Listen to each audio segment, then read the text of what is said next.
Halo penyala di seluruh Indonesia, selamat datang di Nyala News, di mana kita akan merangkum peristiwa-peristiwa penting yang terjadi dalam sepekan di Indonesia maupun mancanegara. Pada episode kali ini, kita akan fokus membahas isu pendidikan terbaru. Apa saja yang terjadi dalam sepekan ini? Simak video ini secara lengkap.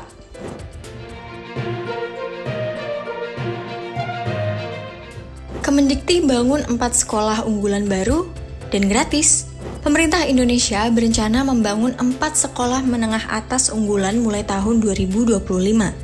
Menteri Pendidikan Tinggi, Sains, dan Teknologi Profesor Satrio Sumantri Brojonegoro menyatakan bahwa sekolah-sekolah ini akan dirancang sebagai program pra-universitas untuk mempersiapkan siswa masuk ke perguruan tinggi terbaik di dunia. Lokasi pembangunan sekolah unggulan ini direncanakan di beberapa daerah, termasuk Ibu Kota Nusantara, Sulawesi Utara, dan Nusa Tenggara Timur. Selain membangun sekolah baru, pemerintah juga akan meningkatkan kualitas 4 SMA berasrama yang sudah ada, seperti SMA Taruna Nusantara, SMA Pradita Dirgantara, dan SMAN Bali Mandara agar mencapai standar internasional. Siswa yang diterima di sekolah-sekolah unggulan ini tidak akan dipungut biaya karena seluruh biaya pendidikan akan ditanggung oleh negara. Kurikulum yang diterapkan akan lebih maju dibandingkan dengan SMA pada umumnya, dengan harapan lulusan dapat melanjutkan pendidikan ke perguruan tinggi terkemuka di dunia dan kembali ke Indonesia untuk berkontribusi dalam pengembangan pendidikan tinggi di tanah air. Selain itu, Kementerian Pendidikan Dasar dan Menengah juga berencana menambah jumlah sekolah unggulan. Program ini bertujuan untuk menghasilkan lulusan kompeten yang dapat diterima di 100 perguruan tinggi terbaik dunia. Sekolah unggulan akan dibagi menjadi 2 jenis, Sekolah Unggul Garuda yang dibangun dari awal dan Sekolah Unggul Garuda Transformasi yang merupakan peningkatan dari sekolah yang sudah ada, baik negeri maupun swasta. Bappenas, Gen Z banyak di layoff karena kurang soft skill. Gen Z di Indonesia menghadapi berbagai tantangan dalam dunia kerja dan kehidupan sehari-hari.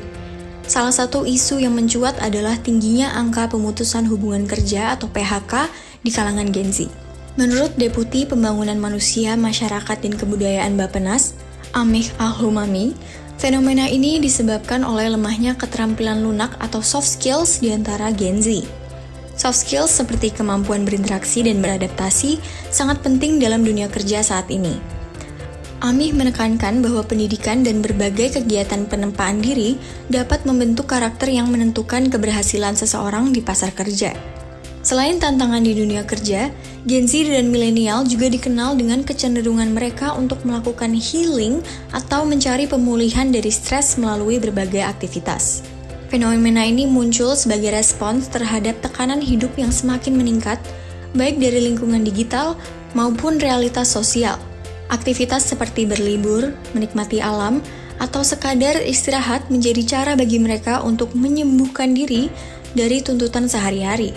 Namun, kebutuhan akan healing seringkali berbenturan dengan realitas krisis ekonomi yang sedang berlangsung, sehingga penting bagi mereka untuk mencari keseimbangan antara menjaga kesehatan mental dan kondisi finansial. Di sisi lain, Gen Z memiliki potensi besar dalam dunia kerja. Mereka dikenal adaptif terhadap teknologi, kreatif, dan memiliki semangat belajar yang tinggi. Kemampuan mereka dalam memanfaatkan teknologi digital menjadi nilai tambah di era industri 4.0. Namun, untuk memaksimalkan potensi tersebut, pengembangan soft skills tetap menjadi aspek yang perlu diperhatikan. Dengan keseimbangan antara hard skills dan soft skills, Gen Z dapat menjadi aset berharga bagi perkembangan dunia kerja di Indonesia. Secara keseluruhan, Gen Z di Indonesia berada di persimpangan antara tantangan dan peluang. Dengan perhatian yang tepat terhadap pengembangan keterampilan dan kesejahteraan mental, mereka dapat menghadapi dinamika kehidupan modern dengan lebih baik dan berkontribusi positif bagi masyarakat. Mendikti-Saintek tunda implementasi profesi dan penghasilan dosen. Kementerian Pendidikan Tinggi, Sains, dan Teknologi telah menunda implementasi Peraturan Menteri Pendidikan, Kebudayaan, Riset, dan Teknologi Nomor 44 Tahun 2024 tentang profesi, karir, dan penghasilan dosen.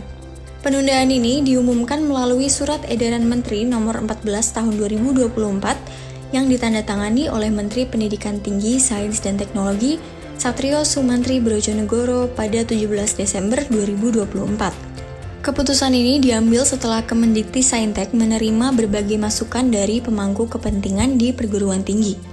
Saat ini, Kemendikti-Saintek sedang melakukan evaluasi menyeluruh terhadap kebijakan tersebut. Selama masa evaluasi, segala penetapan dan penyesuaian terkait profesi, karir, dan penghasilan dosen ditunda hingga proses evaluasi selesai. Untuk sementara, pengembangan karir dan profesi dosen akan mengacu pada Keputusan Menteri Pendidikan, Kebudayaan, Riset, dan Teknologi Nomor 384 P 2024 tentang petunjuk teknis layanan pembinaan dan pengembangan profesi serta karir dosen. Permendikbudristek Nomor 44 Tahun 2024 yang diluncurkan pada Oktober 2024 bertujuan menyederhanakan proses pengangkatan, perpindahan, dan sertifikasi dosen, serta meningkatkan otonomi perguruan tinggi dalam mengelola karir dosen. Aturan ini membagi status dosen menjadi dua kategori, dosen tetap dan dosen tidak tetap.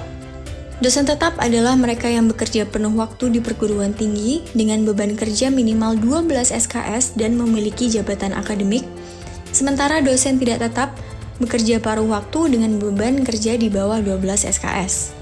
Selain itu, peraturan ini mengatur hak ketenaga kerjaan dosen, termasuk penetapan gaji di atas kebutuhan hidup minimum. Untuk dosen aparatur sipil negara atau ASN, gaji disesuaikan dengan peraturan ASN, sedangkan dosen non-ASN mengikuti aturan ketenaga kerjaan. Perguruan tinggi yang melanggar ketentuan gaji dapat dikenai sanksi administratif hingga pencabutan izin program studi. Dengan penundaan ini, diharapkan Kemendikti-Saintek dapat melakukan evaluasi yang komprehensif terhadap kebijakan tersebut sehingga implementasinya nanti dapat berjalan efektif dan sesuai dengan kebutuhan dosen serta perguruan tinggi di Indonesia. Demikian rangkuman berita sepekan dari kami. Terima kasih telah menyaksikan Nyala News dan sampai jumpa pada pekan depan dengan berita-berita terbaru lainnya. Jangan lupa like, komen, dan subscribe.